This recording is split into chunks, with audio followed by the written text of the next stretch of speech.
বন্ধুরা, আজ আপনাদের সামনে একটি এই যে মিনি চার্জার ফ্যান নিয়ে হাজির হলাম। দেখেন, এই মিনি চার্জার ফ্যানটা হচ্ছে এই যে সুইচ চাপ দিলে কিন্তু পাখাটা ঘোরে না। দেখেন, পাখাটা ঘোরে না, আর এসে লাল ইন্ডিকেটরটা জ্বলে আছে। তো আমি এটা কিভাবে মেরামত করি।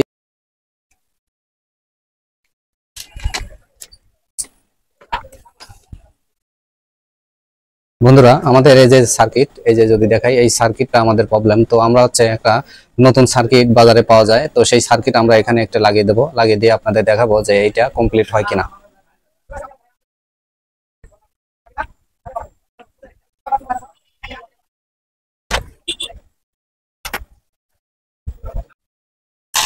বন্ধুরা, আমি দেখেন সেম মানের এই যে এটা হচ্ছে পুরাতন আর এটা হচ্ছে নতুন। আমি সেম মানের একটা এই সার্কিট একটা বাজারে কিনতে পাওয়া যায়, দাম বেশি না, 25 থেকে 30 টাকা মূল্যে।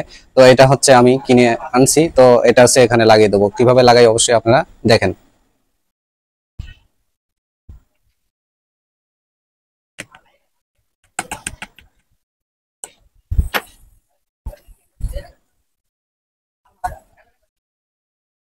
এই যে প্লাসে দিয়ে দিলাম, ব্যাটারির প্লাস মাইনাস আছে, প্লাস মাইনাসে আমি প্লাসে দিয়ে দিলাম, মানে পজিটিভ দিয়ে দিলাম।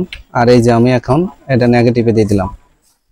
এবং ফ্যানের যে তার আছে, ফ্যানের তারের থেকে আমি নেগেটিভ দিয়ে দেবো, এবং পজিটিভ থেকে পজিটিভ এই যে এখানে দিয়ে দেবো। এটা লাগানো হয়ে গেছে, আমি এখন কভারটা লাগিয়ে দেবো।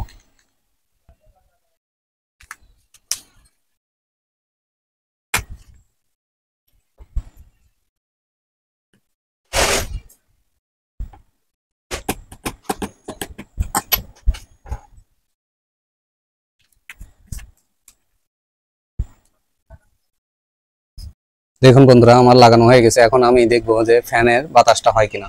দেখুন, কিন্তু এই দেখেন আমার কিন্তু চার্জারটা এখন বাতিটা কিন্তু নীল বাতি হয়ে গেছে। এখানে হাই এবং লো, এই দেখেন, মানে জোরে এবং আস্তে দুটোটাই কাজ করে। কিন্তু এখানে এই যে আস্তে জোরে দুইটাই কাজ করে। এই দেখেন এখন থেমে গেল। আবার যদি দেই, তো এই দেখেন আবার ঘুরতেছে। হ্যাঁ, আবার যদি দেই আবার ঘুরবে। তো এইভাবে হচ্ছে আপনারা এরকম চার্জার যদি কখনো নষ্ট হয়ে যায়, তো আপনারা বাসা বাড়িতে নিজেরাই কিন্তু ওই সার্কিট কিনে নিজেরাই মেরামত করতে পারবেন। তো বন্ধুরা, যদি ভালো লাগে অবশ্যই লাইক শেয়ার দিয়ে পাশে থাকবেন। আল্লাহ হাফেজ।